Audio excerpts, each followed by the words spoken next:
오늘 골로새서 3장입니다. 골로새서 3장 1절로 4절까지 말씀 한번 천천히 한번 읽어보도록 하겠습니다. 같이 한번 읽겠습니다. 그러므로 너희가 그리스도와 함께 다시 살리심을 받았으면 위의 것을 찾으라. 거기는 그리스도께서 하나님 우편에 앉아 계시니라. 위의 것을 생각하고 땅의 것을 생각지 말라. 이는 너희가 죽었고 너희 생명이 그리스도와 함께 하나님 안에 감추었음이니라. 우리 생명이신 그리스도께서 나타나실 그때에 너희도 그와 함께 영광 중에 나타나리라. 아멘. 잘 아시는 것처럼 우리가 성경은 원래 장절이 나눠져 있지 않았던 것들이죠. 특히 이제 편지니까 우리가 여기에 그 장절이 없겠죠. 근데 우리가 이렇게 장절이 있는 것은 이렇게 공적인 예배를 드릴 때, 우리가 또 교제를 나누거나 말씀을 나눌 때 서로 이렇게 잘 소통할 수 있도록 편의상 장과 절을 나누었습니다. 서두에 이 말씀을 왜 드리느냐 하면, 그러므로라고 이렇게 앞에 2장에 나와 있는 말씀과 2장 23절에 나와 있는 말씀과 연결되어진 말씀입니다. 그래서 읽을 때 3장을 따로 이렇게 나누게 되면 연결이 되지 않게 되죠. 그래서 2장의 내용을 우리가 간단하게 한번 우리가 정리를 한번 해본다면 구원받은 것에 대해서 이야기를 하고 있는 것이죠. 우리가 그리스도와 함께 죽고 함께 살았다 하는 얘기를 하고 있습니다. 그래서 3장 1절에 그러므로라고 하는 얘기는 우리가 그냥 편의상 쉽게 이야기한다면 우리가 구원함을 받은 사람이면, 그러니까 골로새 교회 성도들에게 바울은 이렇게 말하고 있는 것이죠. 너희가 구원받은 사람이면 이라고 3장 1절에서 이야기를 하고 있습니다. 그래서 오늘 그 1절과 4절 사이에 짧은 구절이지만 이 안에서 우리가 살펴볼 수 있는 많은 내용들이 있는 것 같습니다. 그래서 오늘 주제는 위의 것을 찾는 나. 그러니까 저와 여러분 각 개개인들이 성경을 읽을 때에는 이 성경을 읽는 사람이 본인이 되는 것이죠. 그래서 이 모든 말씀들은 나에게 관련된 말씀이니까, 그래서 여기 나와 있는 골로새 성도들에게는 위의 것을 찾아야 된다라고 바울이 이야기를 했지만, 이 성경을 읽는 우리들에게는 우리가 어떤 사람이 되어야 하느냐 하면 위의 것을 찾는 사람이어야죠. 위의 게 뭐고 땅의 건 뭘까요?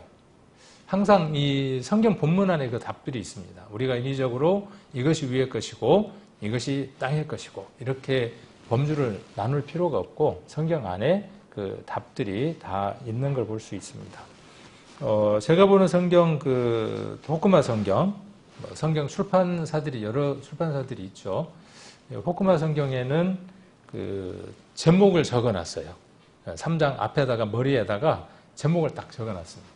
뭐라고 적어놨냐 하면 성도의 생활 원리라고 이렇게 그 제목을 적어놨습니다. 그러니까 바울이 골로새 교회에게 무엇을 말하고자 하는가 하는 것을 이 호크마 성경을 편집한 사람들은 거기에다 제목을 성도들의 생활 윤리다 이렇게 이야기를 하고 있습니다. 구원받은 성도면 어떻게 살아야 하는가에 대한 윤리적인 면들을 이야기를 하는 것입니다. 세상에서 구원받은 그리스도인들이 어떻게 살아야 하는가 하는 것들에 대한 내용들을 말하고 있는 것입니다. 그래서 우리는 세상에 발을 붙이고 살아가지만 어떤 사람들이어야 되느냐 하면 위의 것. 위의 것은 곧 어떤 것과 같은 것이냐 하면 하늘에 있는 것입니다. 하나님께 속한 것입니다.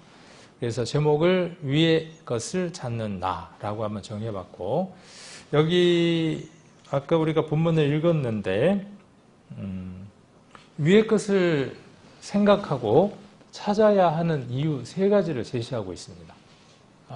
그렇게 안 찾아지나요? 그러니까 여러 번 읽고 이렇게 이제 정리를 하다 보면 이것은 이것에 대한 내용이구나 라고 이야기를 한번 해볼 수 있게 됩니다. 제가 색깔을 구분을 했습니다. 그래서 위의 것은 무슨 색이죠? 색깔이 잘 구분이 안 되네요. 뭐 하여튼 하늘색, 뭐 연두색, 그린, 하여튼 그쪽 색깔이에요. 하여튼 그 동네 색깔로 표시를 했습니다. 그래서 위의 것을 찾으라 이렇게 하고 그 첫 번째 것, 뒤에다가 제가 동그라미 1번 이렇게 적어놨습니다. 거기는 그랬어요. 거기는. 그러니까 거기는 어디냐 하면 위의 것이죠. 살리심을 받은 그 사람들에게 해당하는 것. 하나님 나라죠. 거기는 그리스도께서 하나님 우편에 앉아 계십니다. 이거를 우리가 찾아야 하고 생각해야 된다라고 바울은 골로새 교회 성도들에게 말하고 있습니다. 구원받은 성도들이 어떤 윤리관을 갖고 살아야 하느냐 하는 것이죠. 이 세상을 살아가면서 어떤 생각을 갖고 살아가야 되느냐, 무엇을 찾으며 살아야 되느냐, 생각한다, 찾는다, 둘을 이런 말로 바꿀 수 있습니다. 추구한다. 그렇죠? 둘을. 그 다음에 쫓는다. 지향한다. 목표로 삼는다. 뭐 다른 말로 다 바꿔볼 수 있습니다. 생각하고 찾는다. 여기 위의 것을 찾으라 그렇게 되어 있고 2장 2절 초반부에 위의 것을 생각하고 라고 되어 있으니까 생각하고 찾아야 하는 이유 세 가지라고 제가 이렇게 정리를 해드렸으니까 생각하고 찾는 것은 무엇이냐 하면 그 사람의 삶의 방향성입니다. 예전에 우리가 그 전도 집회 때 이야기를 많이 했던 것처럼 사람은 위를 향해서 고개를 들고 힘껏 뛴다 그랬죠. 죽을 힘을 다해서 뛸 때 사람들은 하늘을 향해서 머리를 들고 뜁니다. 짐승들은 어떻게 뛴다고 이야기하느냐 하면 땅을 쳐다보고 뛴다라고 이야기를 합니다. 사람과 동물의 차이점이죠.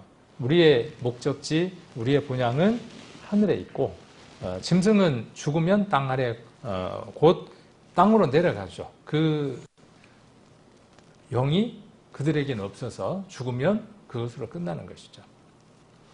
자, 그래서 땅의 것을 위의 것을 생각하는 거죠. 그래서 위의 것을 추구하는 겁니다. 그것이 그 사람의 신념이 되고 철학이 되고 사상이 되어져야 하는 것입니다.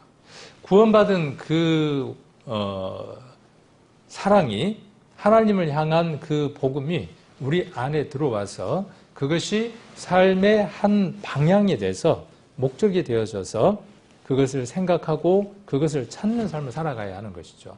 그것이 골로새 교회 성도들에게 마땅한 윤리다.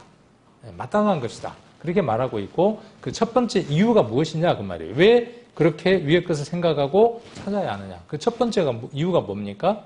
첫 번째 이유가 무엇이냐 하면 그리스도께서 하나님 우편에 앉아 계시기 때문에 그렇다. 그 다음 두 번째가 뭡니까? 3절에 이는 너희가 죽었고 라고 하는 데다가 제가 번호 2번을 써놨습니다. 우리는 죽었습니다. 그냥 죽었습니까? 그냥이 아니라 항상 우리에게는 무엇이 따라다니느냐 하면 함께라고 하는 단어가 따라다닙니다.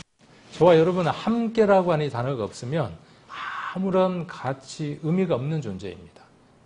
우리는 그리스도와 함께하는 자여야 되며 우리는 성도와 함께하는 자이고 우리는 교회와 함께하는 자들이고 우리는 이 예배가 있을 때 이 동일한 시간, 이 동일한 공간 안에 함께하는 것이 하나님이 우리에게 주신 가장 기본적인 윤리입니다.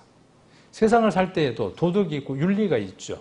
그 도덕과 윤리를 어긋나게 사는 사람을 뭐라고 이야기하느냐 하면 그 사람의 윤리, 사람의 도덕에 충족시 못하면 뭐라고 이야기하느냐 하면 저 짐승만도 못한이라고 이야기를 합니다. 구원받은 성도가 하나님이 주신 그 윤리 속에서 그 방향성 속에서 살지 않으면 그냥 사람일 뿐입니다. 그냥 사람입니다. 하나님의 사람이 되어질 수는 없습니다. 그래서 항상 함께입니다. 너희가 죽었고 할 때 우리는 가로 열고 그 안에다가 너희가 함께 죽었고라고 우리는 답을 쓸 수 있습니다. 생략되어졌지만. 그 다음 세 번째가 뭡니까? 세 번째가 너희도 그와 함께 영광 중에 나타난다는 겁니다. 예수님이 영광 중에 다시 오시죠.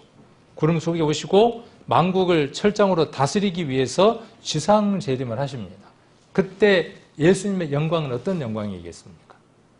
우리는 그 예수님의 영광을 생각하면서 와, 우리 예수님의 영광이 얼마나 찬란하고 얼마나 귀한지 찬양을 합니다.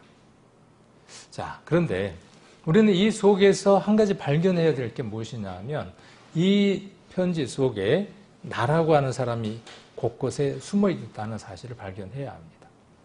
그래서 정리를 한번 해보면 이렇게 한번 정리를 해볼 수 있겠죠. 3장 1절은 그리스도와 함께 하나님 우편에 앉아있는 나입니다. 무엇을 생각하라는 것입니까? 나는 대통령 옆에 앉아있는 사람도 아니고 뭐 세상의 어떤 그 권위와 그 어떤 영광과도 비교할 수 없는 자리에 앉을 사람이라는 사실입니다. 우리가 앉을 자리가 그 자리라는 사실입니다. 여러분들이 앉을 자리라고요. 하나님 우편에 계시는 그리스도의 자리가 그리스도의 자리만이 아니라 그리스도와 함께한 자에게 허락된 자리라는 사실입니다. 저와 여러분에게 주어진 자리입니다. 이걸 생각하고 사는 사람과 그 생각이 없이 사는 사람은 다르다는 것이죠. 삶의 방향이 다르다는 것입니다. 자, 그 다음 두 번째가 그리스도와 함께 죽은 나입니다. 그리스도인들이 죽었다는 사실을 인정하지 않으면, 여기 죽었다는 사실은 뭐냐 하면 죄에 대해서 죽었다는 사실이죠. 죄에 대해서 반응하지 않는 자가 되어졌다는 사실이죠. 죄가 나를 주장하지 못하도록 그리스도의 능력으로 살아갈 수 있는 사람이 되었다는 것이 그리스도와 함께 죽은 나라고 하는 수식어입니다. 이 생각이 없으면 죄가 틈타서 내게 들어올 때 나는 그 죄를 거절하거나 거부하거나 밀어내려고 하지 않습니다. 그냥 그렇게 이 모든 것은 다 해결되어진 것이니까 그렇게 살아갑니다. 자, 그 다음 그리스도와 함께 영광 중에, 자, 그리스도와 함께입니다. 제가 여기에다 함께라는 단어를 다 넣었습니다. 그리스도와 함께 영광 중에 여러분들은 나타납니다. 그렇죠? 먼저 그리스도 안에서 잠자는 자들이 그리스도와 함께 공중에서 나타나시죠. 그리스도가 오셨을 때 나팔 소리가 들리고 그때 그 그리스도의 영광 안에 누가요? 그리스도 안에서 잠자는 자들이 먼저, 그 다음 우리가 어떤 몸으로? 이런 몸으로 의자에서 일하다가 떨어지면 뒷 발꿈치가 깨어지는 그런 불안전한 몸으로? 아니, 그런 몸이 아니에요. 네, 그런 몸이 아닙니다. 그런 몸이 아니라 그리스도와 같은 몸이 되어져서 영광 중에 나타날 거예요. 자, 이걸 어떻게 하라고요? 지금 바울은 골로새 교회들에게, 골로새 지역에 있는 모든 교회에게, 골로새 교회라고 하는 한 지역, 한 교회에다가 준 편지가 아니라 골로새라고 하는 전 지역에 몇 개의 교회가 있었는지는 모르지만 그 교회가 회람, 돌려가면서 읽는 겁니다. 자, 이 편지 가운데에서 바울은 골로새 교회 성도들에게 이 생각을 해야 한다. 이것을 찾아야 한다라고 이야기를 합니다. 저녁에 이야기를 들으니까 기분이 되게 안 좋죠. 그죠? 이 세 가지를 들으니까 기분이 좀 영 별로죠. 이 말씀을 준비하면서요, 막 뭐라 그러죠? 가슴이 막 쿵쾅거린다 그럴까요? 이 단어 끝에다가 나를 넣을 수 있다는 거. 저와 여러분은 이곳에 넣을 수 있다는 이것이 얼마나 큰 축복인지를 알고 있다는 사실. 그리고 이곳에 함께하는 우리 성도님들이 그 나라고 하는 단어에 함께 동참할 수 있는 귀한 우리 성도님이라는 사실. 그것이 얼마나 기쁜지 모르겠습니다. 우리 성도님들의 그 외적인 모습이 나이가 들었든 남이든 여든 돈이 많든 적든 그 모든 것들을 다 제외하고 우리가 그리스도와 함께 있음으로 이루어지는 일들이죠. 에베소서를 한번 보겠습니다. 예전에 제가 구원받고 이렇게 돼 있는 성경이었죠. 세로쓰기인가요? 이렇게가 가로쓰기고 세로쓰기로 된 성경이 관주 성경이라고 있었어요. 그 관주 성경이 성경 볼 때 엄청 도움이 됐거든요. 모든 성경들 밑에 조금 이해가 어려우면 깨알 같은 글씨로 관주가 있었어요. 그래서 그 구절을 찾아가면 이 성경 구절을 서로 이어줄 수 있도록 평행이 될 수 있는 성경을 찾고 이 성경을 또 찾으면 또 연결되고 또 찾으면 또 연결되고 그래서 성경 공부하는데 엄청 많은 도움이 됐습니다. 지금 우리가 보는 이 호크마 성경에도 이제 그렇게 되어 있기도 하지만 그때 성경보다는 좀 적습니다. 지금 옛날에 그 관주 성경들 보면요 가운데 깨알같이 다 이렇게 적혀 있었습니다. 이런 성경들이 성경 공부하는 데 많은 도움이 됩니다. 지금 제가 우리 성도님들하고 교제할 때에도 이렇게 말씀을 나눌 때에도 거기에 근거해서 그 말씀들을 함께 나누게 됩니다. 그러면 우리가 지금 여기 보았던 말씀들이 훨씬 더 보강되고 강해지고 확실해지면서 더 소망들이 우리 안에 더 견고하게 오게 됩니다. 그래서 지금 하나님 우편에 누가 앉아 계시는 겁니까? 지금 골로새서에는 하나님 우편에 지금 누가 앉아 계신다고 바울은 말하고 있죠? 예수님이 거기 앉아 계신다는 거예요. 아, 그렇구나. 예수님이 하나님 우편에 앉아 계시는구나. 우리의 믿음들이 점점 더 커져가는 겁니다.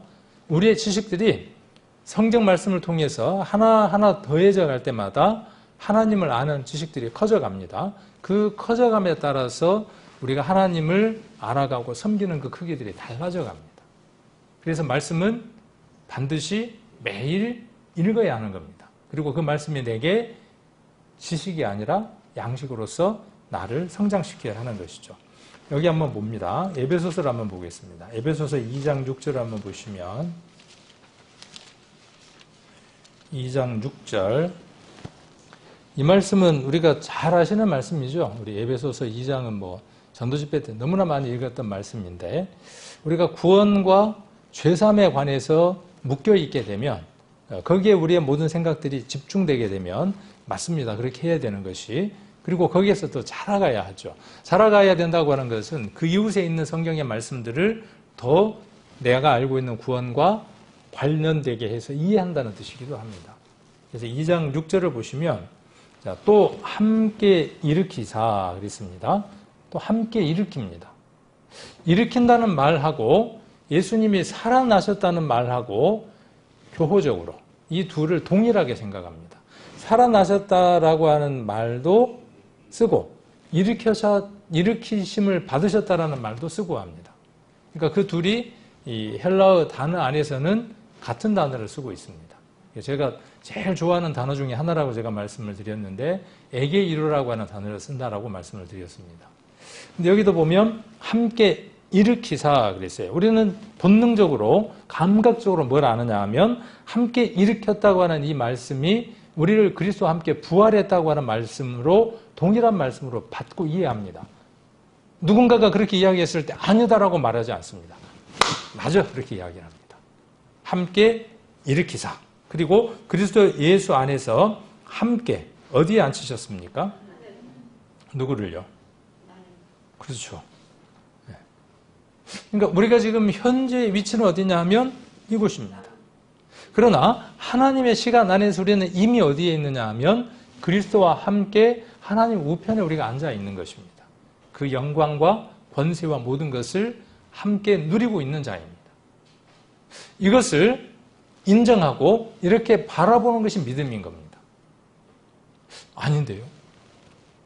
지금 내가 지금 교회에 앉아 있는데 무슨 하나님 옆에 앉아 있어요? 그건 믿음이 아닌 것이죠.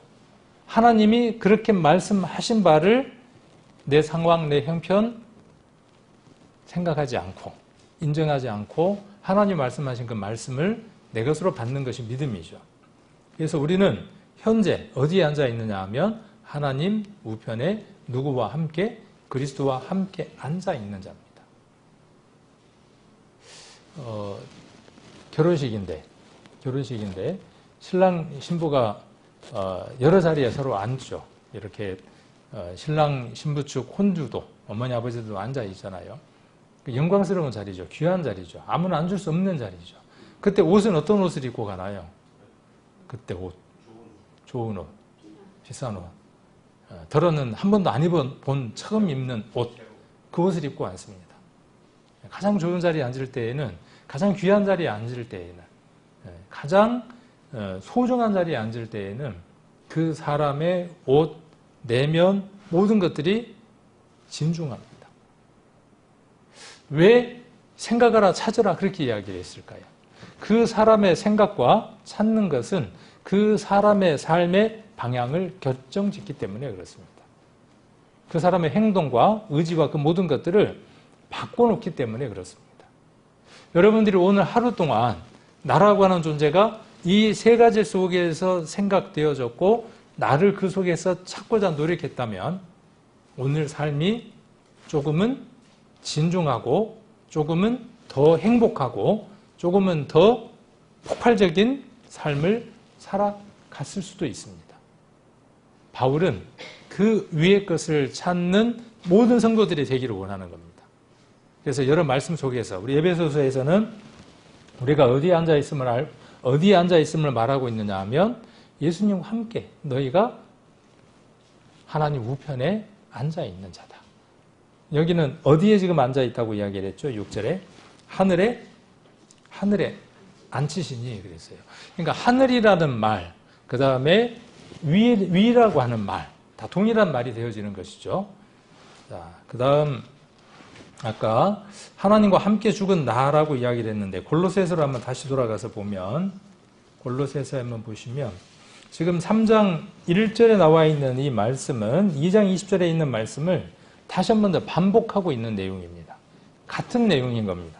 그래서 2장 20절에 보시면 너희가 세상의 초등학문에서 그리스도와 함께 죽었거든 어찌하여 세상에 사는 것과 같이 의문에 순종하느냐라고 이야기를 하고 있죠. 그래서 20절과 병행이 되는 말씀을 이야기를 하고 있습니다. 그리스도와 나는 어떤 존재이다? 그리스도와 나는 먼저는 뭐냐면 죽은 자여야 합니다. 부활의 삶을 살려면 선행되어야 되는 게 있죠. 죽지 않으면, 장사되지 않으면 부활은 존재하지 않습니다. 지난번에 제가 이 말씀은 고린도전서 15장 이야기하면서 여러 차례 반복해서 설명을 해드렸습니다. 내가 죽었다. 그리스도가 죽으셨다에 대한 증거는 뭐라고 말씀드렸죠? 예수님이 죽으셨다. 예수님이 죽으셨다라고 하는 것의 증거는 뭐라고 말씀드렸냐 하면 장사된 겁니다. 그렇죠? 사람이 죽었다는 확증은 뭐예요? 예를 들어서 제가 죽었다. 옥국 장례식장에서 장례를 치른다. 제가 죽었다는 말이 갑자기 들어오니까 깜짝 놀래갖고 더 살고 싶어가지고 누군가가 죽으면 그 죽음에 대한 확증은 무엇이냐 하면 장례식장을 가는 겁니다. 그렇죠? 그리고 거기에서 뭘 보게 되느냐 하면 장사라는 과정을 거치게 되죠. 그래서 입관도 하고 그 다음 또 발인도 하고 그 다음에 뭘 하느냐 하면 저기 화장터에 가서 화장을 한다든지 묻는다든지 그 과정을 통해서 우리는 그 사람을 죽음에 완전히 넘기게 되죠. 그 사람은 내 곁을 떠난 사람이야. 죽은 사람이야. 라고 확정하게 되죠. 그리스도인의 삶은 힘이 있어야 합니다. 반드시 죽은 경험이 있어야 하고 그 죽은 경험이 누군가에게 증거로 드러나야 합니다. 두 번째가. 그렇죠? 복음이 전해지려면 그 사람이 죽었다고 알림이 가야 하는 거죠. 저 사람 죽은 사람이야. 이전에 나하고 같은 삶을 살았던 사람인데 이제 그 사람을 내게서 찾아보기 힘들어. 죽었다. 그 다음 장사됐다. 그 사람 더 이상 찾아보기 힘들다 하는 확정이 있어야 하는 거죠. 그런 다음 무엇이 있느냐 하면 부활이 그 다음에 있습니다. 이것은 바울이 쓴 서신서 곳곳에 들어있습니다. 바울은 고린도전서 15장에서 뭐라고 이야기하느냐 하면 이 복음은 내가 독창적으로 만들어낸 것이 아니다. 이것은 내가 전에 받은 것이다. 그리고 내가 너희에게 전하는 것이다. 내 복음이다. 내게 전해준 복음이고 내가 받은 복음이고 내 복음이고 내가 전한 복음이다. 그리고 뭐라고까지 이야기하느냐 하면 내가 전한 복음 외에 다른 복음을 전하거나 듣는다면 무엇을 받을진저? 저주를 받을진저. 지금 우리가 이야기하는 이 복음, 바울이 우리에게 전해준 복음입니다. 누군가가 우리에게 전해줬고 우리도 이 복음을 받았고 이 복음을 전하려고 우리는 모든 것을 투자하려고 합니다. 그렇죠? 그리고 그렇게 삶을 살아가라고 오늘 이 말씀들을 통해서 우리의 방향들을 재설정하고 확인하기 위해서 이 시간이 있는 것이죠. 많은 교회가 이 복음을 전할까요? 성경 속에 있는 이 복음을 전할까요? 그렇지만은 않습니다. 이것 외에 다른 것들을 플러스 알파라고 이야기를 하면서 이 복음 자체도 흐려버린 그런 시대 속에서 우리가 살아가고 있습니다. 우리는 이 복음이 참이고 이 복음이 이렇게 전해진 것에 대한 자부심을 갖고 있습니다. 이 복음이 우리에게서 끝나는 것이 아니라 그 다음 때에 깨끗하고 온전하게 이 복음이 전해질 수 있도록 우리는 이 일들에 우리의 모든 것을 걸어야만 합니다. 목사니까 걸어야 하고 교회의 어떤 직분자니까 걸어야 하는 것이 아니라 초대교회의 모든 성도들이 그 일이 자기의 일이었던 것처럼 우리가 그 일들을 살아가는 겁니다. 특별한 삶이 아니라 내 삶을 버려버리고 집을 팔고 어디 오지로 떠나고 하는 그런 삶이 아니라 내 삶 안에서 먼저 어떤 삶? 장사되는 삶. 죽는 삶. 그 죽음은 누가 가장 먼저 하느냐 하면요. 내게 가장 가까이 있는 사람이 그 죽음을 발견합니다. 아침에 가서 몸을 흔들어 봤더니 반응이 없어요. 그러니까 뭐라고 이야기하는 거죠? 아이, 한번 와봐야 되겠다. 누가 보지 안 움직인다. 누건문이 안 움직인다. 그렇죠. 그렇게 흔들어 보고 그 죽음은 가장 가까운 사람이 아는 겁니다. 저와 여러분의 죽음이 가장 가까운 사람들에게 알려지고 그 죽음이 혼자 죽은 것이 아니라 그 죽음이 그리스도와 함께한 죽음이라는 사실이 여러분 주변에 있는 사람들에게 들려질 때 바울은 이것을 생각하는 삶이 그리스도인의 윤리로서 가장 마땅한 것이다라고 이야기를 하고 있습니다. 교회 안에서 우리가 삶을 살아갑니다. 우리 성도들 간에 그 훈련과 그 교육들을 받으며 살아가는 겁니다. 교회 속에서. 그래서 때로는 많이 부딪히기도 하고 그 잠언에 기록되어 있는 것처럼 돌을 닳게 하는 것처럼 서로 모난 돌들이 부딪혀서 깎여져 나갑니다. 예전에는 그렇게 깎여져 나가도 이곳 외에는 하나님의 복음이 없는 줄 알고 여기에서 죽든 살든 살았습니다. 지금은요. 여기만 조금 힘든 말 좀 들으면요. 좀 불편한 말 조금 들으면요. 그 죽음을 가까이 있는 사람들에게 알려지지 않는 삶을 살아가는 겁니다. 아직도 살아있는 거죠. 우리는 이 모임들을 통해서 그런 훈련들을 해가는 겁니다. 그 훈련들을 하고 그 훈련들이 우리가 일상의 삶으로 돌아갔을 때 가정 속에서 직장 속에서 모든 사람들에게 들려지는 겁니다. 그리고 완전히 장사되어졌다라고 되어졌을 때에 거기에서 그리스도가 비로소 삶으로 드러나기 시작하는 것이죠. 자, 그 다음 그리스도와 함께 영광 중에 나타나는 거죠. 그러니까 이 하나님 우편에 내가 함께 앉아 있다. 이것을 바라보고 내가 동일시하는 이 시간 얼마나 행복하겠습니까? 그렇죠. 첫 번째는. 두 번째는 어떻게 했습니까? 내가 그리스도와 함께 죽는다? 그 죽음의 과정이 내가 매일 넘겨진다? 힘들어요. 싫어요. 쥐들만 그렇게 살 수 있나? 나도 그렇게 살 수 있는데? 할 말 다 하고 싶은 거 다 하고 살아갈 수 있는데? 죽음에 넘겨지는 그 과정들은 고달프고 힘든 과정이죠. 이 과정이 왜 필요한 겁니까? 세 번째 것 때문에 그렇죠. 영광 중에 우리가 함께 나타난다는 겁니다. 그리스도께서 이루신 그 모든 일들이 그리스도가 영광으로 나타나게 되시는 것처럼 우리가 살아가는 모든 삶들이 그리스도와 함께 죽는 그 과정들, 장사되는 그 과정들을 통해서 그 그리스도의 영광에 함께 동참되어진다는 사실입니다. 죽음에 넘겨지는 그 시간들이 손해보는 것 같고 억울한 것 같고 분한 것 같지만 그리스도가 걸으셨던 그 길들이 내 길이 되어지는 것이죠. 그리고 그 영광 가운데에 함께하게 되는 겁니다. 빌립보서를 한번 보겠습니다. 빌립보서 3장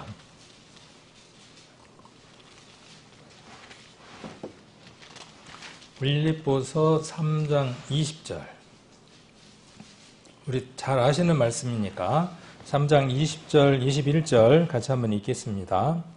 오직 우리의 시민권은 하늘에 있는지라 거기로서 구원하는 자 곧 주 예수 그리스도를 기다리노니 그가 만물을 자기에게 복종케 하실 수 있는 자의 역사로 우리의 낮은 몸을 자기 영광의 몸의 형체와 같이 변케 하시리라.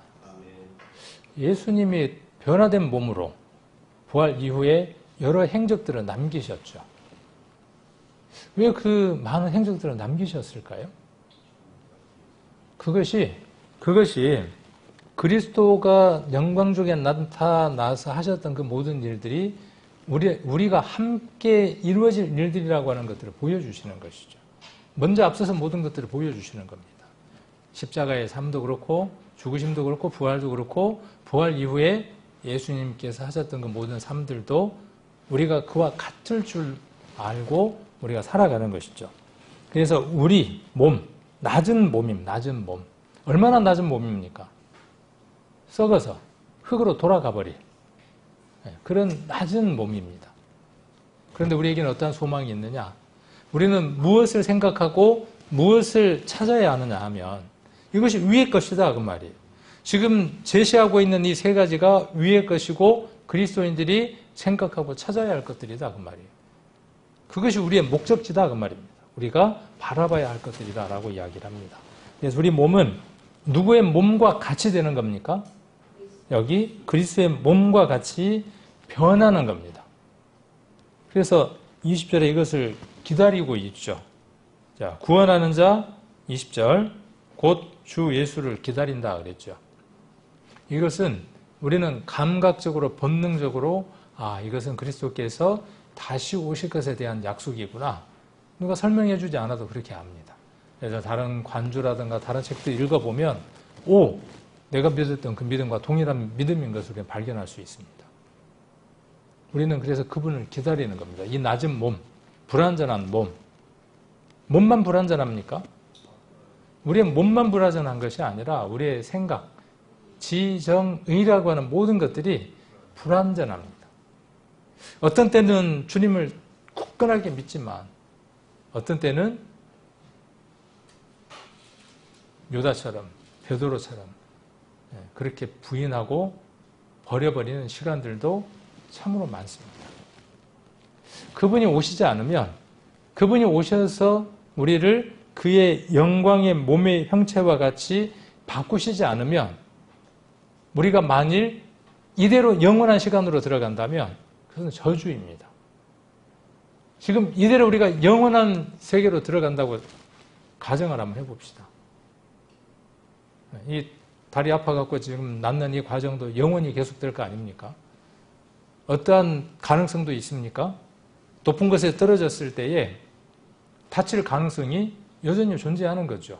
그 시간들을 영원히 살아가야 하는 겁니다. 이러한 시간들을 영원히 살아가야 하는 거예요. 이러한 낮은 몸의 형태의 상태를. 그런데 그분께서 다시 오시면 이 모든 것들이 새로워지는 것이죠. 온전하게 되는 것이죠. 이것을 생각하고 이것을 찾는 자가 되어야 한다. 유다서도 한번 보겠습니다. 유다서는 요한계시록 바로 앞에 있다는 사실을 오늘 저녁에 처음 아시는 분도 계실까요? 네. 요한계시록 바로 앞에 1장 24절.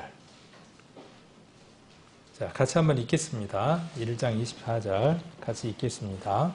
능히 너희를 보호하사 거침이 없게 하시고 너희로 그 영광 앞에 흠 없이 즐거움으로 서게 하실 자 곧 우리 구주 홀로 하나이신 하나님께 우리 주 예수 그리스도로 말미암아 영광과 위엄과 권력과 권세가 만고 전부터 이제와 세세에 있을지어다. 아멘.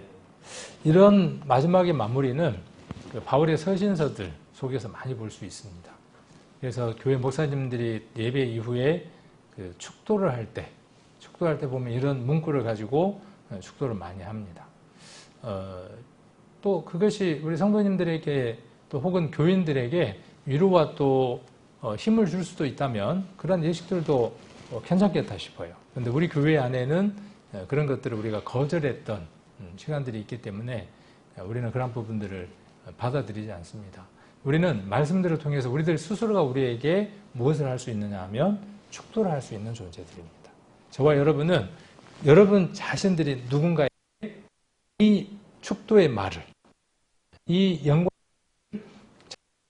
주변에 해줄 수 있는 능력을 가진 자들입니다. 일명 이것이 뭐냐 하면 우리가 학교에서 배웠던 만인 제사장주의라고 하는 것들이죠.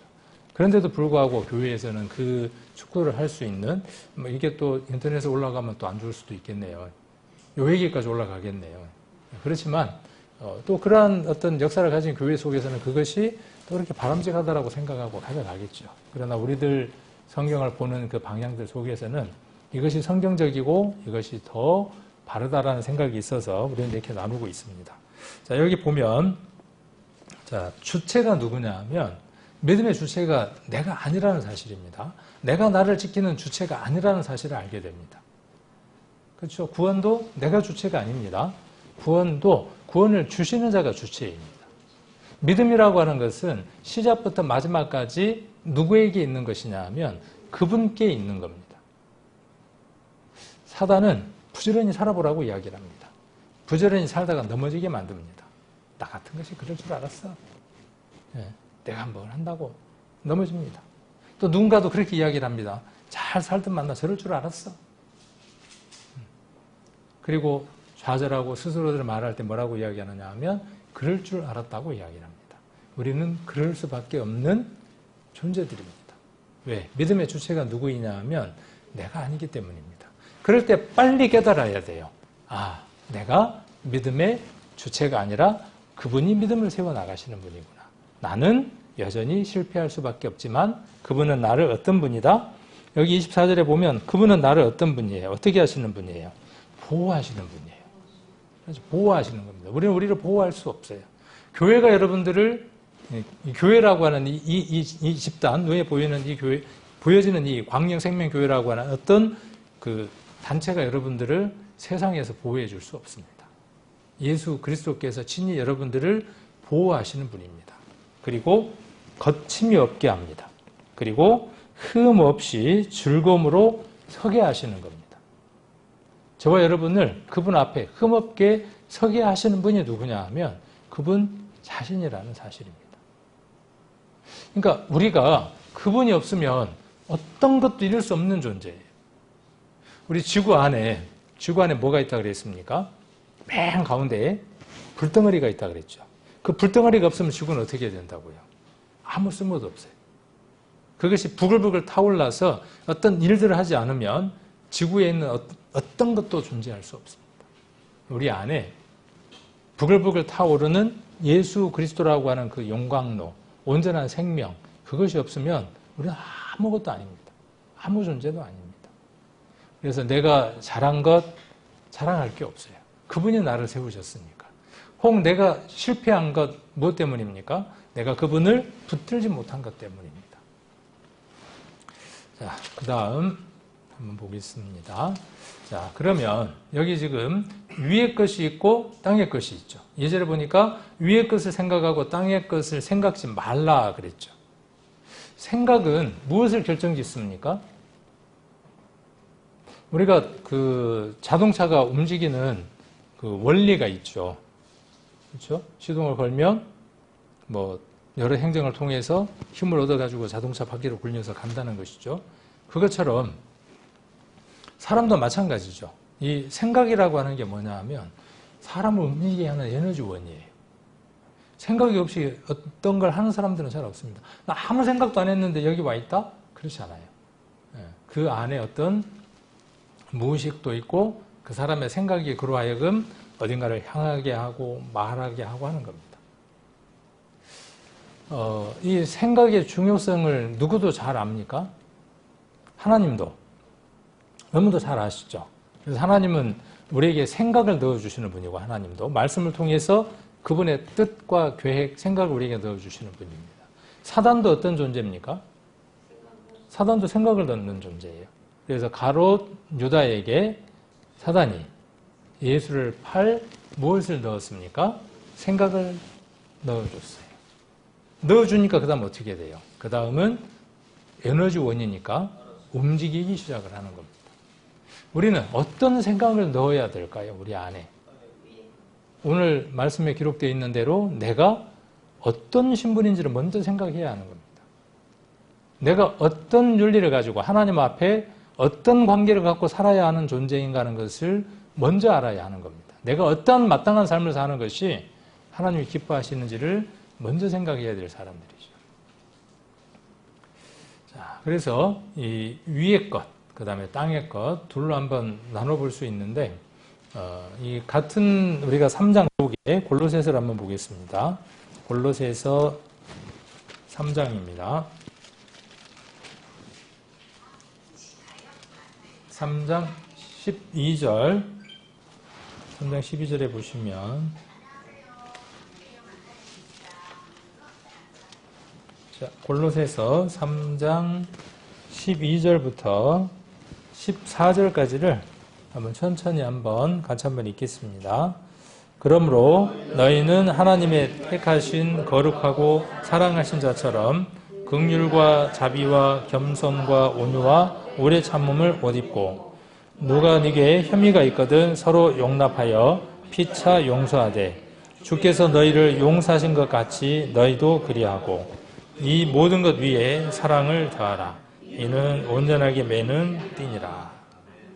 자, 이게 하나님에게 속한 하나님으로부터 온 위에 온 것이다라고 3장에서 한번 찾아볼 수 있습니다. 물론 위의 것이 무엇이냐라고 이야기했을 때 우리는 성경 속에서 어마어마하게 많은 것들을 우리가 찾아볼 수 있을 겁니다. 그렇겠죠? 근데 가장 먼저 여기 무엇을 이야기하느냐 하면 긍휼과 자비라고 하는 단어가 가장 먼저 나옵니다. 이 긍휼과 자비는 누구의 속성이냐 하면 하나님의 속성입니다. 하나님에게 있는 독특한 성품입니다. 그 긍휼과 자비가 무엇을 만들었느냐 하면 하나님께서 육신을 입는 우리가 상상도 할 수 없는 그 일을 계획하신 겁니다. 긍휼과 자비가.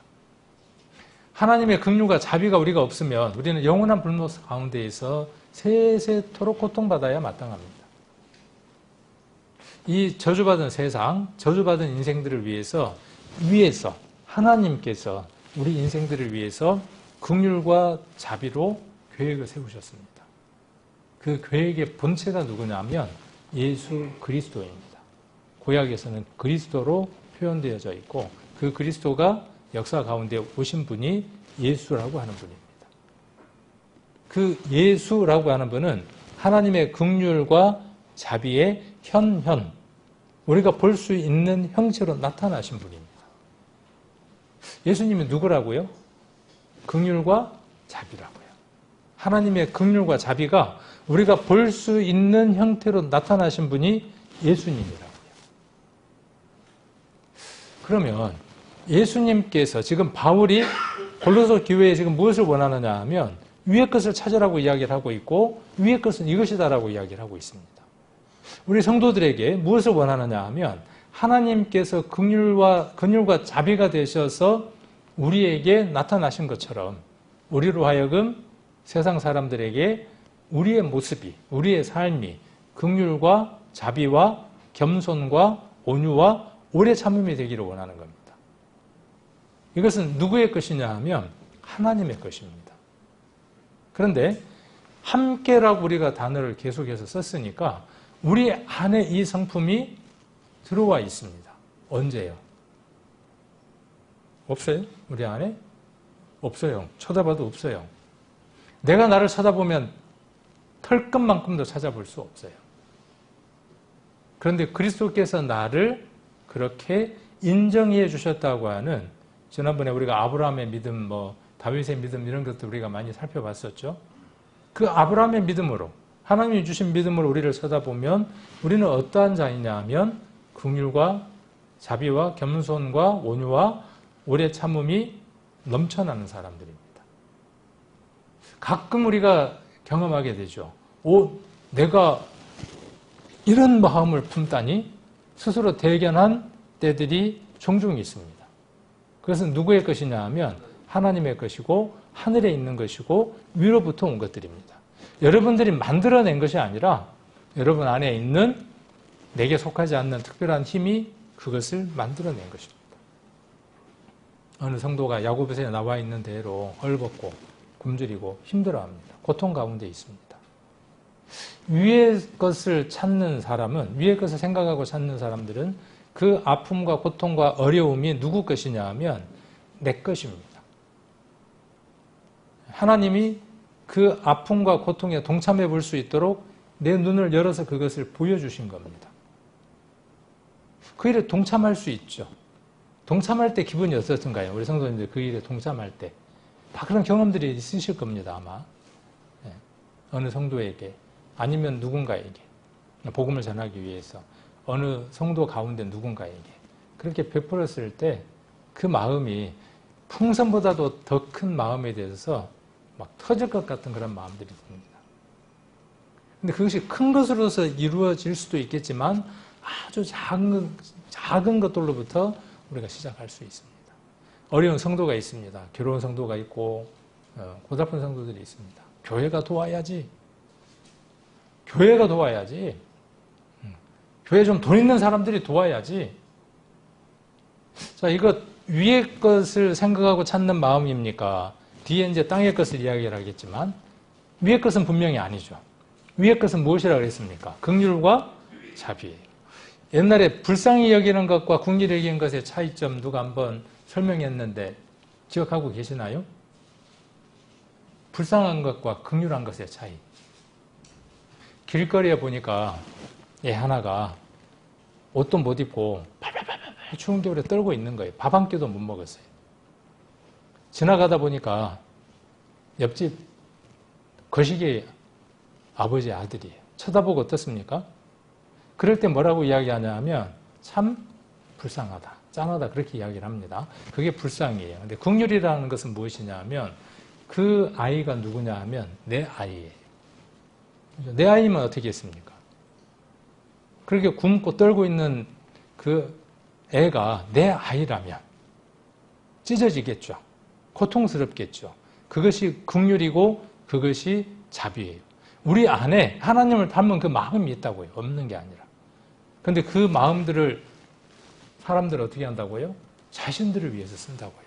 제한한다고요. 자기 집 식구, 그렇죠? 자기 집 식구, 내가 아는 사람, 우리 교회로 제한한다는 것이죠. 하나님의 긍휼과 자비는요, 그 제한이 없습니다. 모든 사람들입니다. 우리는 그것을 배워나가는 겁니다. 그래서 우리는 할 수 있는 일이에요. 큰 것으로서 누구를 한 번에 도울 수도 있지만 작은 것으로 오랫동안 보이지 않게 후원하고 격려하고 힘을 줄 수 있습니다. 아주 작은 것들로도. 얼마든지 할 수 있는 일들입니다. 내가 누군가의 도움을 받아야 하는 사람인가요? 그래도 그 사람은 할 수 있는 일이 있어요. 틀림없이 있습니다. 왜요? 우리 안에 하나님께서 그 일들을 하시도록 돕기 때문에 그렇습니다. 그래서 한번 이것을 실천을 해보시면 좋을 것 같아요. 교회가 도와라? 그게 아니고 여러분 마음 가운데, 여러분 교회 안에서 이게 실천인 것 같아요. 교회 속에서. 아니면 여러분 동네 가까운데 누군가에게도 해당될 수 있어요. 왜? 그것을 통해서 무엇을 할 수 있으니까. 교회 안에서는 어느 성도의 믿음을 세워줄 수 있는 것이고 밖으로는 복음을 전하는 매체가 되기 때문에 이것은 정말로 아름다운 것입니다. 하나님의 긍휼과 자비를 실천한 것이기 때문에 작은 것 하나를 꾸준히 그가 구원받으면 끝나는 것이 아니라 구원받고 난 이후에도 그가 믿음 안에서 설 때까지 서고 난 이후에도 작은 것 할 수 있어요. 예를 들면 한 달에 5,000원씩 이거 받는 사람에게 뭔 도움이 되겠어? 아닙니다. 저희 형님이 한번 이전에 어떤 일이 있었냐 하면 매달 우리 요림이에게 첫 달에는 500원, 그 다음 달에는 1,000원, 그 다음 달에는 1,500원 이렇게 한번 통장에 이렇게 제 통장에 넣은 적이 있었어요. 근데 아무것도 아니지만 한 달에 그 500 단위로 넘어가는 거죠. 500원 단위로. 500원, 1,500원, 그 다음에 또 뭐 2,000원 자꾸 올라가는 것이죠. 처음에는 우리 형님이 돈도 안 되는 이 500원을 뭐로 보냈대? 그 다음 달에 1,000원? 이번 달에 또 보냈네? 그러면서 무엇이 느껴지느냐 하면 관심이 느껴지고, 그렇죠? 그 사람의 관심이 느껴지고, 사랑이 느껴지고. 그런 것들이 어떠냐 하면 서로의 마음들을 여기 뒤에 보니까 뭐라고 되어 있습니까? 온전하게 매는 띠가 됩니다. 그것이 사랑 안에서 나오기 때문에 그렇습니다. 사랑이라는 것 안에 용서도 있고요. 거꾸로는 이야기할 수 있어요. 사랑이라는 것 속에 용서가 들었고 오래 참음도 들었고 온유도 들었고 겸손도 들었고 자비도 들었고 긍휼도 들었어요. 사랑이 있으며 이것은 세상에 속한 것이 아니라 위에 속한 겁니다. 우리가 찾아야 하는 것들입니다. 생각해야 되는 것들입니다. 반면에 땅의 것은 어떤 것입니까? 3장 5절부터 한번 봅니다. 5절부터 3장 5절부터 보시면 그러므로 땅에 있는 지체를 죽이라. 그러니까 이 몸을 죽여버리라는 얘기네요. 오늘부터 불로 지져서 죽이라는 얘기인가요? 문자적인 건 그러겠지만 이 속에 담겨져 있는 뜻이 무엇인지 우리 성도님들은 충분히 알고 계실 겁니다. 그래서 죽이는 것은 무엇을 죽이라는 것이냐 하면 음란, 부정, 사욕, 악한 정욕과 탐심이니 탐심은 우상숭배니라. 이런 것들이 인하여 하나님의 진노가 임하느니라. 너희도 전에 그 가운데 살 때에는 그 가운데에서 행하였으나, 그렇죠? 우리가 그렇게 살았습니다. 근데 지금 그렇게 살면 된다고요, 안 된다고요? 이게 그리스도인의 윤리라고요. 생활 윤리라고. 그 가운데 살아서는 안 된다고요. 자, 그리고 8절 이제는 너희가 이 모든 것을 벗어버리라. 그래야 성장하는 거니까 벗어버리라. 곧 분과 악의와 회방과 너희 입에 부끄러운 말이라. 이렇게 이야기를 하고 있죠. 자, 이거 어디에 속한 겁니까, 이게? 땅에 속한 것들이에요. 썩어져 없어져 버릴 것들이에요. 아무것도 세울 수 없는 것들이에요. 우리는 교회에서 이것을 훈련해야 하죠. 연습해야 합니다. 우리 성도들 간에 우리의 삶들 속에서 이것을 기준해서, 이것이 윤리니까, 그리스도인들의 바른 삶의 기준이니까, 윤리니까, 도덕이니까 이것을 기준해서 살아야 하는 것이죠. 구원받은 사람이 뭐 이런 게 필요합니까? 그럼 이 성경을 이렇게 도려서 없애야 돼요. 만일 그런 생각을 갖고 계신다 그러면 이거 없애야 돼요. 왜? 바울이 구원받은 그리스도인들에게 그러므로 그렇게 이야기하면서 3장의 이 이야기를 구원받은 골로새 교회 성도들에게 말하고 있는 것이기 때문에 구원받은 사람에게 뭐 하고 말고 자시고가 어딨냐. 자유지. 만일 그렇게 이야기한다면 이 말씀을 어떻게 받아들일 겁니까? 자, 그래서 음란이에요. 첫 번째가 음란이에요. 그렇죠? 음란. 이 음란이라고 하는 것이 남녀간의 음란도 되어지겠지만 하나님 외에 다른 것을 바라보고 있는 시간 자체가 음란한 거예요. 뭐 여러 가지가 될 수 있겠죠. 모든 것들이 되어질 수 있어요. 그 다음 부정이죠. 부정. 깨끗하지 못한 것. 그 다음 사욕, 악한 정욕, 그 다음에 탐심. 탐심은 우상숭배다. 전도집회 때 많이 들었죠. 구원받지 못한 사람에게 해당되는 말이죠. 왜? 이 성경을 전도집회 할 때 이 성경을 읽었으니까 이 성경 구절은 구원받지 못한 사람에게 하는 말이야. 전도집회 때 인용하는 말씀이야. 그렇지 않습니다. 이것은 구원받은 교회 성도들에게 윤리로 말하고 있는 겁니다. 그래서 하나님을 향한 것 기준도 마땅하지만 사람을 향해서 마찬가지죠. 정욕이라고 하는 것은 뭐냐 하면 사랑의 이름의 탈을 쓰고, 그렇죠. 정욕은 사랑이라고 하는 이름의 탈을 쓰고 자기 만족을 구하는 게 정욕이죠. 그러니까 요즘 그루밍이라든지 이 모든 요즘 나와 있는 모든 것들이 뭐냐 하면 바로 악한 정욕들입니다. 내가 너를 사랑하니까. 그러니까 옛날에 10번 찍어 안 넘어가는 나무 없다. 요즘은 어떻게 돼요? 잡혀가요. 네, 요즘은 잡혀가요. 옛날에는 10번 찍어서 넘겼는데 요즘은요. 싫다 그러면 더 이상 안 해야 돼. 그것이 우리가 알죠. 본능적으로 압니다. 그것이 이 사람이 나를 사랑함으로 가까이 와서 뭔가를 찍어보려고 하는 것인지 아니면 자기의 만족을 얻기 위해서 이 일을 하는 것인지 압니다. 서로가 압니다. 그 다음 분. 분이 바르는 분 아니죠. 자, 그리고 악의, 배방. 그 다음에 너희 입에 부끄러운 말. 다 세상에 속한 것들이죠. 이게 어디에 속한 것이냐 하면 땅의 것이에요. 땅의 것. 이거 생각하라고 생각하지 말라고요. 생각이 나면 어떻게 해야 돼요?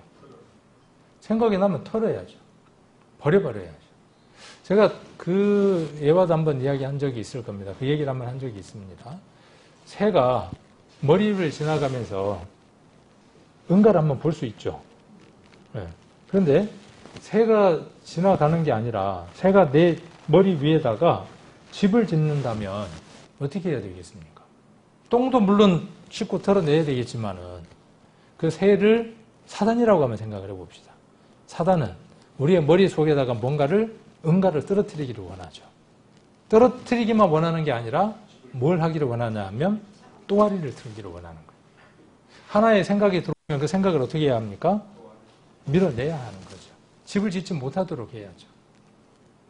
아침에 인터넷이나 뭘 보다 보니까 재밌는 그 동영상 하나가 올라온단 말이에요.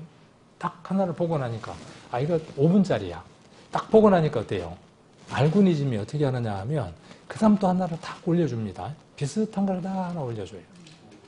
또 보고 나니까 어떻게 하느냐 하면 그 다음 또 하나를 딱 올려줍니다. 그러다 보면 시간이 얼마큼 가버리느냐 하면 휘딱 가버려요. 하나님을 생각할 수 있는 시간이 없어져요. 누가 그럴까요? 제가 아침 시간을 제가 여러분들에게 지금 이야기한 겁니다. 제 아침 시간의 일과를. 우리 목사님도 그러는데 나도 그래도 되겠구나. 그렇게 생각하지 마시라고. 아침에 유튜브에 성경에 관련된 영상들이 올라와요. 하나를 클릭을 하면 그거에 관계된 알고리즘이 작동을 해서 연관돼서 계속 올라옵니다. 근데 그거 연관돼서 볼까요? 별로 맛이 없어. 교회에서도 지겹도록 설교를 듣는데 또 유튜브로 또 봐야 돼? 내가 머리도 좀 쉬어야 되고 좀 분위기 전환도 해야 되니까 쌈박하고 재밌고 나를 뭔가 좀 머리를 확 비워줄 수 있는 걸 봐야지 라고 생각을 하는 거죠. 그 다음부터는 어떻게 돼요? 다 허용이 돼요. 다. 그 다음부터는 다 허용이 돼요. 그러지 마십시오. 저보고 지금 하는 얘기입니다. 그 시간을 그렇게 하루를 시작하고 보낼 수도 있고. 그건 누가 해야 하는 거죠? 그건 누가 해야 하는 겁니까? 저와 여러분의 선택이 그것을 해야만 하는 겁니다. 그것까지 하시는 건가요? 그것까지? 그것까지? 그럼 로버트가 되죠. 선악과를 못 먹게 하셔야죠. 자, 그것까지는 아닙니다. 우리가 그 일들을 하도록 우리 안에 간절함을 주시고 그 일들을 행하게 합니다. 그 일들을 행하게 할 때 우리가 그것들을 실천하면 많은 은혜를 맛볼 수 있습니다. 자, 그 다음 1절에 보시니까 골로새서 3장 1절에 보시니까 그리스도와 함께 다시 살리심을 받았으면 이라고 이야기를 했습니다. 이전에 생명이 있었어요. 그런데 죽었어요. 그 다음에 다시 생명을 얻었어요. 그 얘기를 하는 거죠. 다시 살리심을 받았으면 그 얘기죠. 예전에 여러분들이 생명이 있었어요. 저 여러분에게 생명이 있었습니다. 지금도 있습니다. 부모님으로부터 물려받은 생명이 있습니다. 이 생명은 유한한 것이어서 언젠가 끝납니다. 이것도 축복입니다. 왜? 하나님 허락하셔서 이 일들이 이루어진 거니까. 자, 그런데 우리는 그리스도 안에서 한번 죽은 자들이 되고 그리스도 안에서 무엇을 얻었느냐 하면 여기 노란색으로 되어져 있는 생명이라고 하는 것을 얻었습니다. 이 생명은 세상에 속한 생명이 아니라 하나님께 속한 생명입니다. 세상에 속한 생명은 유한한 것이고 하나님께 속한 생명은 영원한 것입니다. 그 영원한 생명을 우리가 받았습니다. 그래서 살리심, 일으키심, 동일한 단어라고 말씀을 드렸고 2장 12절에도 한번 보겠습니다. 2장 12절. 자, 너희가 세례로 그리스도와 함께 장사한 바 되고 또 죽은 자들 가운데서 그를 일으키신, 자, 여기 일으키신이라고 되어져 있죠. 하나님의 역사를 믿음으로. 그러니까 우리가 믿는 건 무엇을 믿느냐 하면 그가 죽었고 그리스도가 죽었고 장사됐고 부활하셨다는 것을 믿는 거예요. 그렇게 믿으면 어떻게 되느냐 하면 하나님의 역사를 믿음으로 말미암아 그 안에서 함께 일으킴을 받는 거예요. 그 안에서 함께 죽고 장사되고 부활하는 거죠. 일으키심을 받는 거죠. 그래서 이 일으키심을 받는다는 단어와 그 다음에 뒤에 보면 13절에도 보면 또 너희의 범죄와 육체의 무할리로 죽었던 너희를 하나님이 그와 함께 살리시고, 예수님이 살아나셨다, 다시 생명을 받으셨다, 부활하셨다, 그렇게 표현할 수 있죠. 자, 우리도 어떻습니까? 우리도 그와 함께 부활했죠. 살았죠. 근데 그 살았다고 하는 것을 어떤 단어로 계속 교호적으로 서로 이렇게 바꿔가면서 쓰느냐 하면 살아나셨다와 일으키심을 구분하지 않고 쓴다고요. 살아나셨다라고 말할 때에 말하고자 하는 의미가 있고, 여기 일어나셨다라고 할 때 말하고자 하는 의미가 있죠. 일으키심을 받았다라고 하는 것은 뭐냐 하면 그분이 무엇인가 일하신다는 거예요. 우리가 일으키심을 받았다라고 하는 것은 무엇이냐 하면 그분 안에 능력을 받아서 우리가 무엇인가를 해야 하는 존재로 새롭게 생명을 얻었다는 것을 뜻합니다. 자, 아까 에베소서 2장 6절에서도 함께 일으키심을 받았고 살리심을 받았고 그렇게 이야기를 하고 있습니다. 여러 성경에서 이러한 말씀들을 이야기를 하고 있습니다. 야고보서를 한번 보겠습니다. 야고보서 5장. 야고보서 5장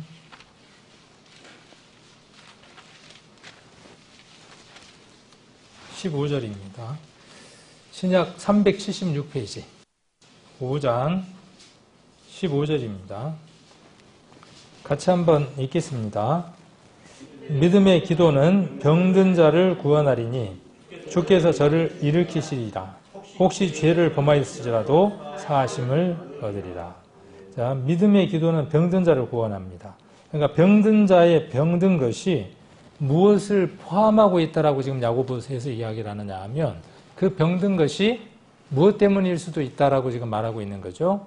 죄 때문일 수도 있다라고 이야기를 하고 있습니다. 그러니까 우리가 병들거나 나약해지거나 여러 가지 일들이 있을 때 꼭 그렇지는 않지만 내가 하나님 앞에 꺼리끼는 것이, 부끄러운 것이, 합당하게 살지 못한 것이 무엇인지를 돌아볼 수 있어야 합니다. 그리고 성도들은 네가 죄 때문에 아픈 거야, 믿음이 없기 때문에 아픈 거야, 그렇게 말할 수 있는 존재다고요? 성도는 그럴 수 있는 존재가 아닙니다.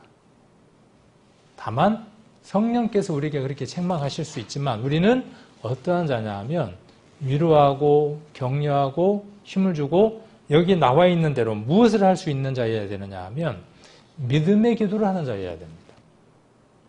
그렇게 하고 있습니까? 우리 성도님들, 성도를 위해서 믿음의 기도를 해야 합니다. 그 믿음의 기도가 그를 어떻게 한다고요? 여기 보니까 일으킨다고요. 일으켜. 그죠? 15절에 주께서 저를 어떻게 합니까? 일으키십니다. 누가 일으키심을 받은 것처럼 예수님이 죽음 가운데에서 부활하시는 그 일으키심을 받는 것처럼 성도들도 삶 안에서 무엇을 체험한다고요? 그렇게 죽을 것 가운데에서 다시 힘을 얻어서 일을 할 수 있는 일으키심을 경험한다고요. 저와 여러분은 신앙 안에서 이것을 체험해야 합니다. 죽을 것 같고 일어설 수 없을 것 같고 아무것도 할 수 없을 것 같은 그 상황에서 우리는 일어설 수 있는 자라는 사실입니다. 왜? 그리스도가 일어나셨으니까. 일으키심을 받으셨으니까. 내가 혹 그 상황 가운데에서 딛고 일어섰다면, 극복했다면 우리는 하나님께 감사해야 하고, 두 번째로 무엇을 생각해 봐야 되느냐 하면 나를 위한 믿음의 기도가 간절하게 있었음을 발견할 수 있어야 합니다. 제가 이렇게 다리가 많이 나아갑니다. 제가 잘 먹고 운동을 하고 막 재활을 하니까 나은 것 같죠? 그렇지 않습니다. 그렇겠죠? 제가 이렇게 일으킬 수 있도록, 일할 수 있도록 하나님이 함께 하시지만 우리 성도님들의 기도가 없이는 이루어지지 않는 일들이죠. 비단 저만 그런 게 아니라 모든 성도님들이 다 그렇습니다. 자, 이것이 살아나는 거예요. 이것이 일으키심을 받는 거예요. 그래서 애게이로 쉰에게 발음이 쉬네게이로 이렇게 읽게 되는데 어쨌든 자, 이런 단어입니다. 자, 그다음 너희 생명이 그랬습니다. 너희 생명이. 자, 너희 생명이 뒤에 누구 생명으로 바뀌었습니까? 자, 여기 보면 너희 생명이 골로새서 3장 3절에 보면 죽었다. 그런데 생명을 얻었습니다. 너희 생명이 그리스도와 함께 하나님 안에 감추었습니다. 4절에 우리의 생명이시. 자, 바울은 골로새 교회 성도들에게 뭐라고 이야기를 하고 있느냐 하면 너희에게 생명이 있다라고 이야기를 하고 있습니다. 그런데 그 생명은 누구라고 지금 이야기하느냐 하면 그리스도다라고 이야기를 하고 있습니다. 골로새 교회의 성도들이 생명을 얻었습니다. 그 생명이 누구의 생명이냐 하면 그리스도의 생명입니다. 예전에 골로새 성도들은 죽은 자들이었습니다. 우리는 다 죽은 자들이었습니다. 예수 그리스도의 생명이 우리 안에 오므로 우리는 영생을 얻은 자가 됐습니다. 그러니까 그리스도를 만났다라는 말은 무엇으로 치환할 수 있느냐, 바꿀 수 있느냐 하면 생명을 얻었답니다. 예수님을 만났다, 그리스도를 만났다, 무엇으로 바꿀 수 있느냐 하면 생명을 얻었다 아닙니다. 예수님 뭐라고 말씀하셨습니까? 예수님이 자기가 길이고 또 뭐라고 말씀하셨습니까? 생명이라고 말씀하셨죠. 예수님이 생명이에요. 어떤 생명? 유한한 생명? 아닙니다. 영원한 생명. 그 생명이 어디에 와 있습니까? 저와 여러분 안에 와 있습니다. 그러니까 내가 예수님이 내 안에 와 계신다. 그리스도가 내게 계신다. 그 말은 어떤 말로 바꿀 수 있느냐 하면 나는 영원한 생명을 얻은 자다라고 바꿀 수 있는 말이라고요. 골로새 교회 성도들은 그리스도를 가졌다. 그 안에 감춰졌다. 생명이 있다. 그렇게 이야기를 하고 있고 바울도 뭐라고 이야기하느냐 하면 그 생명이 내게도 있다. 우리의 생명이다. 누가? 그리스도가. 그렇게 이야기를 하고 있습니다. 자, 여기 디모데 후서를 한번 보겠습니다. 디모데 후서 1장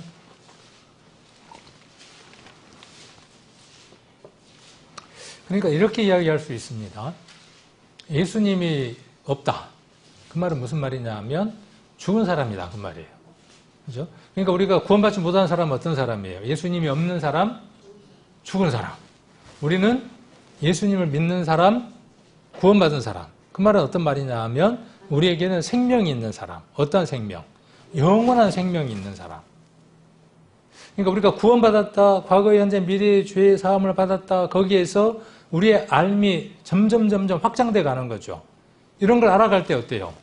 오늘 저녁에 그동안에 알았던 내용들이지만 오늘 저녁에 와서 참 잘 됐다. 그렇죠? 네. 자, 1장 한번 봅니다. 디모데 후서 1장. 1절에 한번 보시면 1장 1절 같이 한번 읽겠습니다. 하나님의 뜻으로 말미암아 그리스도 예수 안에 있는 생명의 약속대로 그리스도 예수의 사도된 바울은 이렇게 이야기하고 있습니다. 자, 예수 안에 있는 생명의 약속이라고 이야기를 하고 있습니다. 예수 그리스도를 믿는 자에게 무엇이 주어지느냐 하면 영원한 생명이 주어지는 겁니다. 그 생명이 우리를 구원하고 그 생명이 바울을 사도되게 했다. 그렇게 지금 말하고 있는 거죠. 자, 그리고 10절에 같이 한번 읽겠습니다. 1장 10절도 같이 한번 읽겠습니다. 이제는 우리 주 구로 말미암아 나타났으니 저는 사망을 피하시고 복음으로써 생명과 썩지 아니할 것을 드러내신지라. 내가 이 복음을 위하여 반포자와 사도와 교사로 세우심을 입었노라. 바울이 전한 복음이 무엇이라고 그랬습니까? 고린도전서 15장을 꼭 기억하시라 그랬죠. 초반부에 나와 있는 말씀. 예수 그리스도께서 성경대로 우리 죄를 위해서 죽으시고 15장 3절에 나와 있는 말씀입니다. 장사되고 우리를 의롭다 하기 위해서 부활했다고 하는 이 내용이 바울의 복음이라고요. 이걸 위해서 바울은 어떻게 했다고요? 전생애를 다 걸었다고.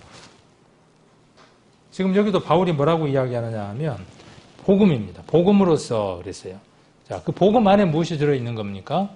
생명이 들어있는 겁니다. 그리고 썩지 아니할 것을 드러낸 겁니다. 이것이 복음입니다. 저와 여러분의 그 인생길에 이 영원한 생명을 소유하게 된 겁니다. 이게 얼마나 큰 일인지 모릅니다. 근데 이 큰 일이 내게서 멈춰버린다면, 내가 이것을 내가 간직하고만 있다면 우리는 이기적인 사람입니다. 전도집회를 하는 이유, 우리에게 남겨진 삶이 있는 이유, 우리에게 각각의 어떤 일들이 주어져 있는 것은요, 누구를 위한 것이냐 하면 위의 것을 생각하고 찾아서 그들을 긍휼과 자비와 온유와 온전한 사랑으로서 하나님 사랑 안으로 옮기게 하기 위한 것이 하나님이 우리를 먼저 부르신 뜻입니다. 그래서 저와 여러분의 존재의 의무는 우리 안에 있는 이 영원한 생명을 다른 사람에게 전하는 것이 저와 여러분의 일입니다. 가장 큰 일입니다. 그래서 우리가 지금 살아있는 겁니다. 무드셀라, 무슨 뜻이라 그랬습니까? 네가 죽는 날 세상의 심판이 온답니다. 여러분이 죽기 전에 이 세상의 심판이 무드셀라처럼 임해야 하겠습니까? 노아가 또 그 아침마다 일어나면서 그 아버지가 저기 누구죠? 무드셀라의 아버지가 누구죠? 에녹인가요? 하여튼 그 아버지가 아들을 쳐다볼 때마다 뭔 생각을 했겠어요? 네가 안 죽었으니 오늘도 하나님의 심판이 유보됐구나. 무슨 얘기냐 하면 저와 여러분이 지금 이렇게 들림받고 있지 않는 것은요, 이 세상에 아직까지 구원받을 사람들이 많다는 뜻입니다. 우리는 하나님 앞에 무드셀라이기도 합니다. 그 끝날이 오면 비가 내리고 심판이 이루어지겠죠. 그 전에 우리가 해야 할 말들, 전해야 될 것들 꼭 전할 수 있는 그런 귀한 삶을 살아가는 저와 여러분이 되었으면 합니다.